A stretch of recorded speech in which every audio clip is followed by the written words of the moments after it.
Good morning, everyone. Welcome to Sports Creators Get in the Game. It's a special programming event produced by TVNewsCheck here at the NAB Show, New York. I'm Michael Depp, the editor of TVNewsCheck, and I'll be your host today.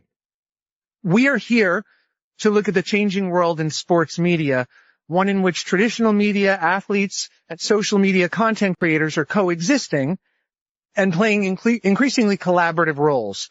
Across the 3 sessions in our event, we're going to hear from both traditional media leaders and rising content creators, along with our keynote conversation just now with Togethxr, a new sports media company built by athletes and creators on the rising wave of women's sports.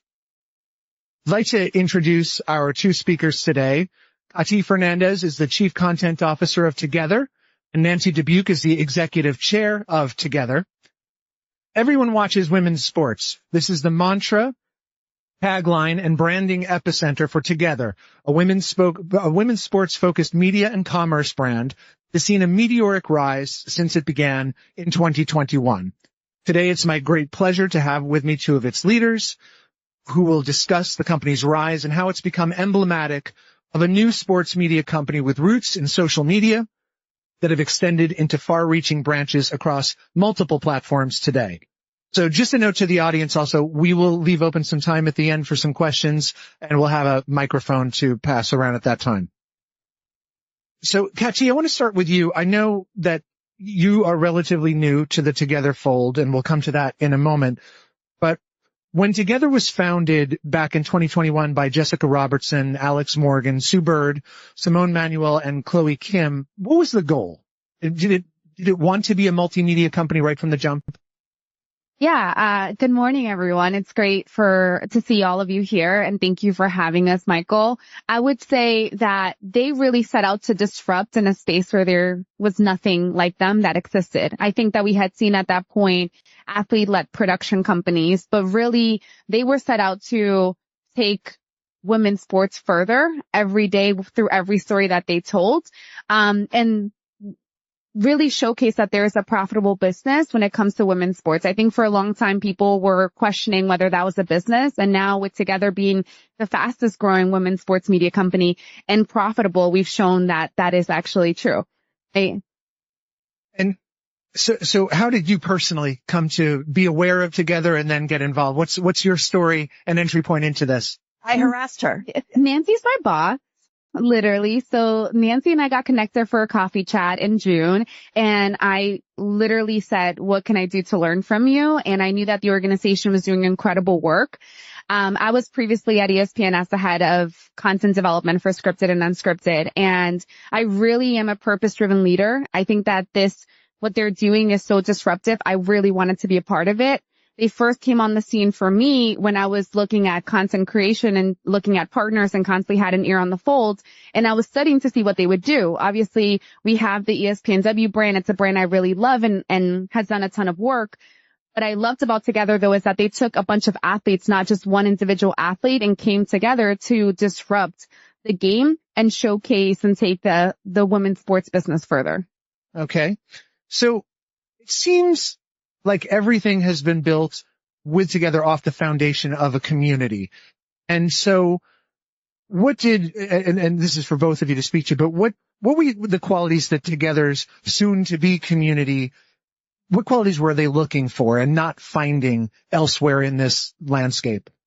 I mean, literally there wasn't anything for fans of women's sports. And so when Alex and Sue and team set out to start this business, less than 2% of the sports coverage was geared towards women's sports. Today, it's a little bit less than 20%. So we have made tremendous progress in a short period of time, but there's obviously still a ways to go. So the intent was really just speaking to the fans wherever the fans were. And, fans of women's sports had to be very entrepreneurial to find the content that they wanted to consume. They were going to the games. They were watching the games wherever they could and however they could. And they didn't have any sort of support system of a community where they could come together at. And that is essentially sort of what we've been building and how we continue to build. And it's both the social community and it's the, in real life community where we will activate at major sporting events and conferences. Can you talk a little bit more about that in real life side of it and what those activations look like? Yeah. I mean, at the, WNBA All-Stars, for example, we had, I think, almost a half a dozen activations. And so some of them range from how do you bring thought leaders and athletes together to convene to how do you have, the best party of the weekend.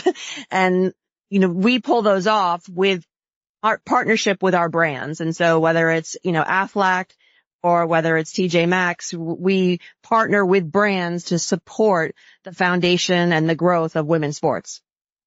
Sorry, go ahead. No, we also had a live podcast there at Touch More, which is Megan Rapinoe and Sue Bird. And so it was a ticketed event. We had Caitlin Clark there. We hosted conversations. And so our podcast, which is also a really profitable business and content engine for us, and brought it to life at those key events. And it's something that we plan to continue to do as well.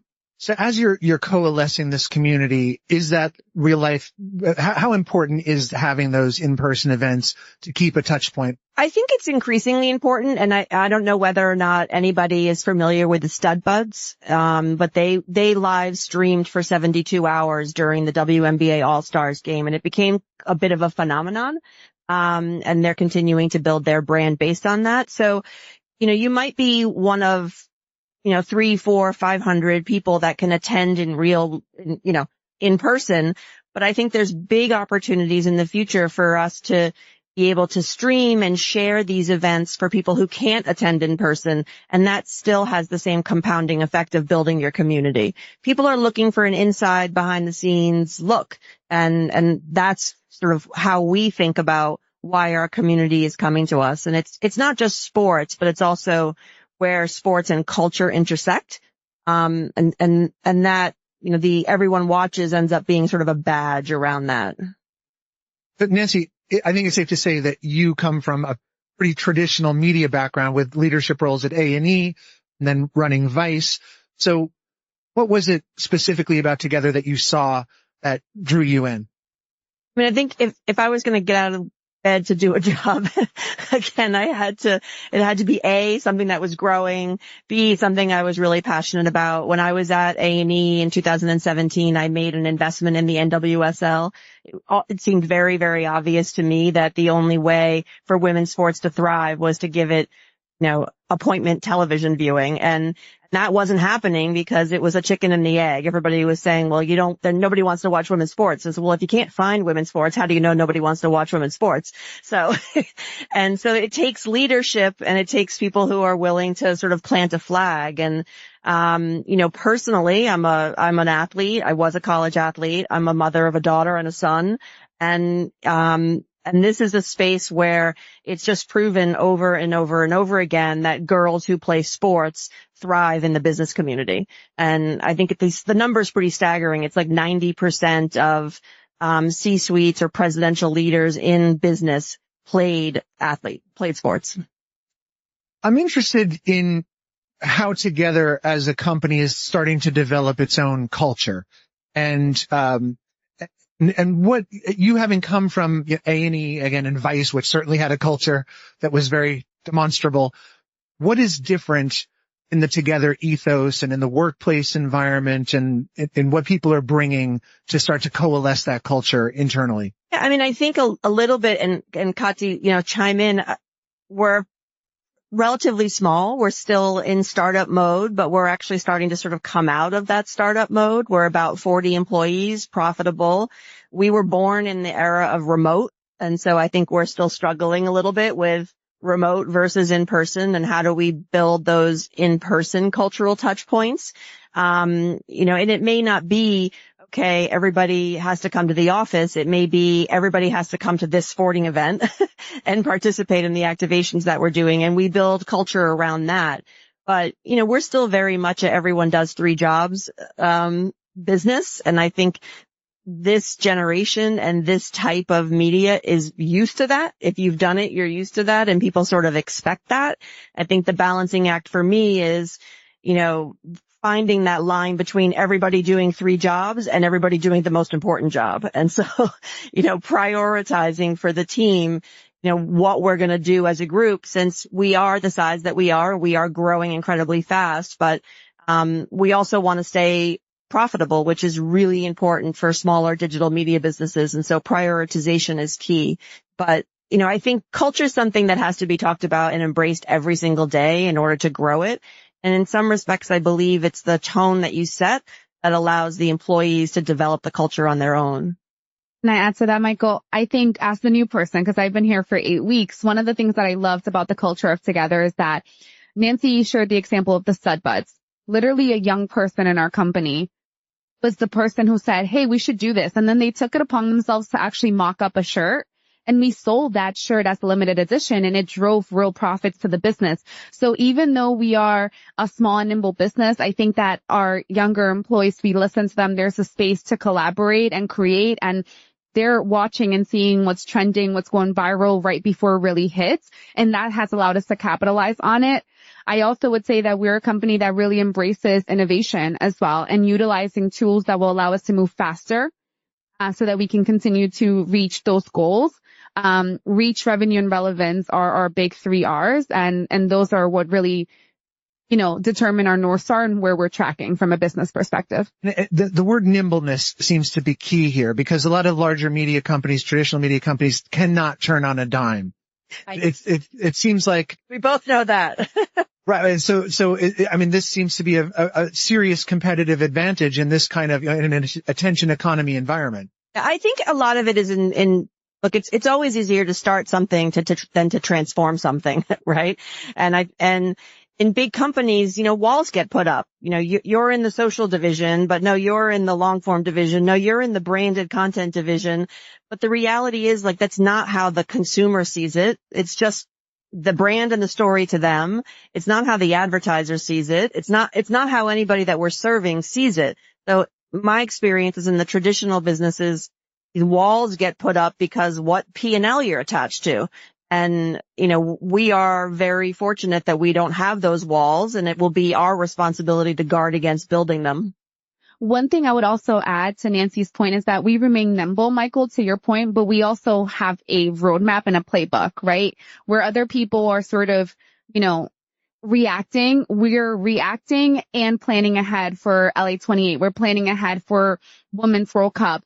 And that allows us to get in front of our brands, our partners, and utilize the entire body of our small but nimble company to really rally behind those and get to marketplace first, which has allowed us to remain nimble as well. We're reactive and proactive at the same time. You're not just chasing virality. You do have we have a real strategy. I know that's a real editorial calendar and 10 polls, and we know what we're doing next year. We know exactly where the revenue is coming from or where it's supposed to come from. And then, if you can't present that roadmap to the team, it becomes very difficult to ask for accountability. Entropy rather. Kati, Togethxr is iterating in lots of different places. There's a lot of product. So for those who may not know where it all is right now, can you kind of frame out where you are putting stuff out into the world on what platforms? Yeah, absolutely. So can I take a step back really fast so I can also share a bit about Togethxr? I think Togethxr can be thought about in 4 clear C's, right? You heard us, both Nancy and I, say it's the fastest growing women's sports media company. What does that actually mean? I can bet my life all of you have experienced Togethxr in one form or another. So it's content. We create content across our social platforms. We create long form content that lives across distributors. We distribute as well across our own mediums, whether it's our podcasts on YouTube as well as with Vox and Dear Media. You've also experienced us. Has anyone here ever seen an Everyone Watches Women's Sports shirt? Yeah. Okay. So you've experienced Togethxr. We have a healthy commerce business. That's our 3rd C. Community, to Nancy's point, is where you see us IRL and URL, right? And then we have a healthy creator economy that feeds our ecosystem and storytelling as well. And so I share all that to say that our content lives wherever you are experiencing content. YouTube is a space that we have a ton of focus on this year. And the reason why, it's because we really want to make sure, to Nancy's point, that we're democratizing and making it as accessible as possible for people to find women's sports and tap into not just search engines, etc., to discover it, but really be able to supercharge that with our power and own it in a thoughtful way that we want to. We, of course, collaborate with streamers, and we continue to do that. Amazon was the distributing partner of Surf Girls, which was top 10 domestically and internationally. But we really have a focus on YouTube for next year as well. Okay, and you have a content marketing business as well. How important is that to the growth of the business? I mean, it's vitally important. I think when you build a democratized distribution system the way that we have, and we're putting content out there into the world, it's not always easy for us to direct one-to-one monetize that content with the social platforms. So if we didn't have the brands supporting what we're doing and doing branded content with us, I think it would be very hard for us to sustain our business. So that business, the brands are getting more and more savvy. It's not, the old days, I'm dating myself, of, the opening shot has to be of the car, and that's branded content. Like, I think brands realize now that that's not what works, and that they have to actually be solving a problem for an audience, or be solving a problem for a genre like women's sports. I mean, you think about Delta doing the charter flights for the WNBA women. That was brilliant. It was brilliant branded content. They're not doing that out of the goodness of their heart. They're doing that because they want credit for supporting women's sports, and they want that fan base, which is incredibly brand loyal, to connect. Delta, support women's sports, so therefore you're supporting me. And there's a lot of data around the loyalty, the brand loyalty, and the awareness that women have for brands who are in this space and who are early adopters to this space. So it's incredibly important for us, and it's also important for us to meet them where they want to be, not just the tent poles, but what is always on. So it's easy to activate, or, not easy, but it's obvious to activate at an all-star game or a Final Four. But what we do for the brands is keep that activation going when it's not necessarily a tent pole event. When you were talking of walls before, not wanting to have so many, I'm just wondering, with content marketing now, are the rules sort of changing about how that exists inside the organization as a whole? It used to be sort of very much siloed. Yeah, it's very much at the center of our organization, not siloed. And so, Kati, as the chief content officer, is, I don't mean to talk about you as if you're not here, but, is responsible for what's on Amazon, what's in the podcast, and what's going out in the world to our brand partners in terms of content ideas. So it's seamless and not siloed. And we might make a decision that's not the right brand partner for us because they don't have the same, ethos that we do. And that's Kati's responsibility to monitor and manage that. I mean, Michael, if I may, one of the things that I talked a lot to Nancy about on my way in is when I was towards the tail end of my time at ESPN, I saw a shift of brands and agencies standing up entire departments in this space. And I actually think Togethxr has some of the best sellers out there. And I don't say that lightly. Literally, one of them is here, Bailey Williamson, who's incredible. What I will share is that I saw more brands wanting to underwrite long form storytelling. And not just to Nancy's point, like, I'm going to insert the car here, I'm going to do this. No, we've had some really great partners. I'll use the example at ESPN when I did Big Dreams Little League World Series with Imagine. It was a story grounded in, Little League World Series and the importance of it, completely paid for by a brand partner. And you couldn't tell. We worked out a mutually beneficial deal.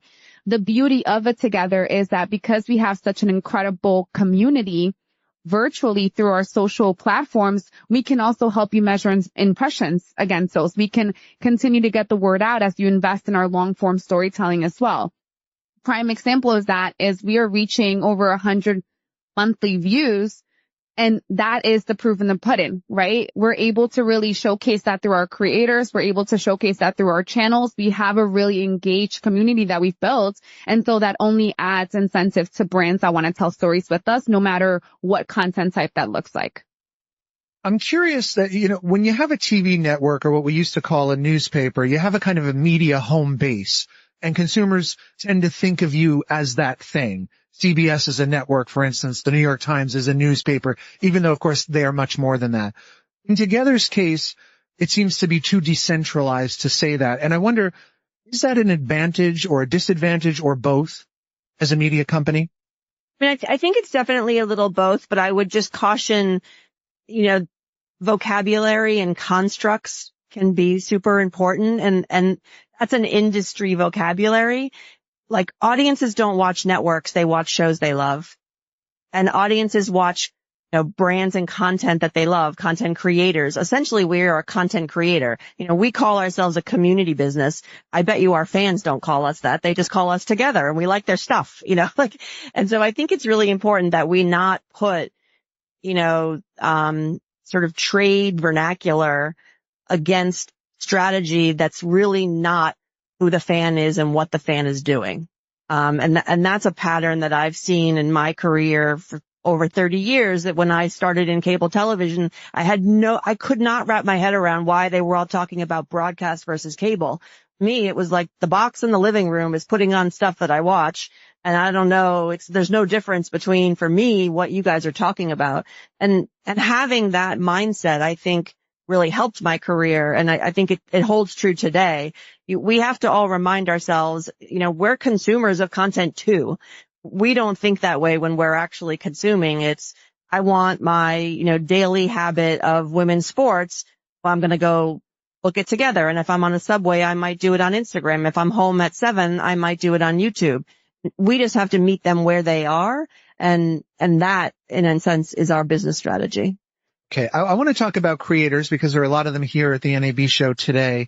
And I'm sure they'd love to know where and how creators continue to be a part of Togethxr's strategy. So Kati, are you still seeking out collaborators or contributors from that world? And if so, how do you work with them? Absolutely. I mean, we started talking about the business of Togethxr and why we started to begin with. To Nancy's point, there was a time where there was less than 2 to 4% coverage for women's sports. In order for us to continue to get to that 100% market share, we need creators and contributors that will allow us to do that, right? Everyone has a following, and it's whether, just like everyone has a brand, and it's whether you're using it intentionally or letting others define that for you. And so we are a very creator-friendly brand. We partner with creators, not just with our brand. We're partnering with leagues and teams, and creators is a big part of that strategy for us. We're taking investments in creators' platforms. And so I welcome the conversation. We're actively looking for them across all categories. And I think that we view it as, what is your reach? What is your engagement? Because we have a very engaged community and we want to continue to further that. No pun intended, together. And for you as a chief content officer, what are the characteristics that light a spark for you in a creator? When you see one that rises above the others, what are those common threads? I think all of us can relate to this, is authenticity, right? Like, I do not want to change or shape creators. I want to meet creators where they are and understand how our brands could partner and supercharge each other in different ways. So that's probably the biggest thing I look for, is the authenticity, because that is ultimately what sustains. We can't put people in a box, but what we can do is amplify those. Okay. Nancy, I'm wondering, in a broader sense, do you think that traditional media companies should be reaching out and potentially collaborating with social media content creators more than they are right now? I mean, I can't speak to more, but I mean, they definitely are. And, I think, they're doing it themselves as well. I mean, the NBCs of the world have very robust YouTube businesses and social media businesses. And so I think that, there are certain audiences when they are trying to reach a very certain audience that a creator has, that's when it benefits them. The bigger the media company, the more, pleasing everybody is the mandate. And it's very hard to do a one size fits all, and remain authentic. And so, related to that, what do you think that the creators, the better of them, the more professional, let's say, have to teach a traditional media company at this point? It's a good question. I mean, I don't know. You have an answer for that? I would say is their ability to really be tapped into the audience. Sometimes I would say that at times I've experienced networks creating for the audience, but also for themselves. And so creators create because they want to make their communities happy, and they're not willing to compromise that. So I feel like we can all take a lesson from that. And then how they engage with them is really intimate. And I think that sometimes, as Nancy was mentioning, as brands continue to grow, that intimacy can be lost if you don't have a level of intentionality with your tactical strategic plans. Look, I mean, there's a reality of like the bigger the media company, the bigger the risks, the bigger the slower the locomotive. And we have a benefit of, being able to test and iterate at a speed that is very, very difficult for a larger media company. And there's a reason, there's a place for a large media company and there's a place for us. And so for me, I think it's more about embracing the entire ecosystem. It's not an either or. If you think about the way that you consume content throughout the day, you consume it in lots of different ways, from what you do in the morning to what you do on your lunch break to what you're doing at 10 o'clock at night when you finally want to unplug. It's a very, very diverse range of content consumption. And sort of the flip side of that original question, Kati, having built a company from a creator foundation that's grown into something that maybe is not exactly traditional, but it is slightly more conventional media company, what do you think creators need to understand that maybe they don't always know about how to build a bootstrapped media company like this one? I mean, ultimately, we are a business, right? And monetization is key. So revenue is an important piece of the R and our why. I would say that we learn from each other. Creators, what we provide in a traditional media company or one like ours that is more a modern media company is infrastructure that you may not have when you're doing everything yourself, from contracts all the way to, distribution and ownership and social listening. We're sort of your support engine. And there's some beauty to that because creators have limited time as well. They can't do it all and they do it so gracefully. But there is a limitation to how much you can continue to grow when you're a one-man band. Sure. I want to take this moment to see if the audience has a question. We've got a microphone right here in the front, please. I like your jacket. Hey, hello. Just a simple question. Where do you see the future of women's sports in the next 5 years? And what are some hurdles that you feel you still have to get over? Well, we don't have to get over this hurdle, but the NBA has a big hurdle to get over. And I think the CBA is it's going to have ripple effects through all women's sports, not just basketball. I think we've proven that this is not a flash in the pan moment. And, I'm still a little shocked every once in a while when I'll get but do people really watch women's sports? And I just say, well, have you been to a Liberty game? I mean, we are the only New York champions out there, the women's Liberty, and it's sold out to the rafters. And what I find more often than not, that when people are asking those questions, whether it be Gotham, whether it be Liberty, whether it be the US Open, they haven't been. And so if you haven't been, then you can't doubt. So I think there's a very, very robust future in women's sports. And obviously we have the big, the basketball, soccer, tennis, golf. But I think there's a lot of emerging coming up, and the next 5 years is going to be about which ones of those take and which ones don't. And if I could add to that, I would say women's sports is growing at the same rate that the NFL was in the 90s. Other leagues have only continued to grow at single digits. We continue to grow in double digits. So by 2030, you're looking at over 800 million global fans. That has a lot of power. So whether you like women's sports or not, who likes money here? If you want to make money, you like women's sports. Yeah. There you go. Unbridled optimism. One more question. Just behind you. So just simply, which of the sports is going to be the next one for women? I mean, which one is really, you mentioned, the big four. Yeah. I mean, I think softball's got the best shot, and part of that is the platform that ESPN's given it. Everyone will say like, oh, where'd this softball thing come from? I have a 22-year-old son who's been watching softball on ESPN since he was 11. So they have given it time. They've given it dedication. They've given it a time slot. They've given it investment. The MLB's investment now in this space, I think, is important. Volleyball is really fun to watch. If you haven't, check it out. I don't know whether or not, there are a lot of leagues. And so we've got to figure out, which one of those is really going to take. And it's about building the athlete profile. I mean, from our perspective, it's athlete first, then it's the team, then it's the league. And so these athletes need their profiles to grow, and that's what companies like Togethxr also do. But I would say softball and volleyball are probably, although hockey's doing really well, it's hard to say, but that would be my guess. Double click. It's definitely from a data perspective, volleyball, softball, WWE, I think have made a resurgence that all of us are like, holy smokes, from a female fan's perspective, literally female fans make that content perform super, super well, which is why we saw sort of streamers running towards it. And then there's smaller emerging sports that people are just going to be talking about a lot more. Flag football, more of the LA 28 teams that are emerging. You're just going to see more brands backing it because there's so much money going into the growth of those sports across every country right now.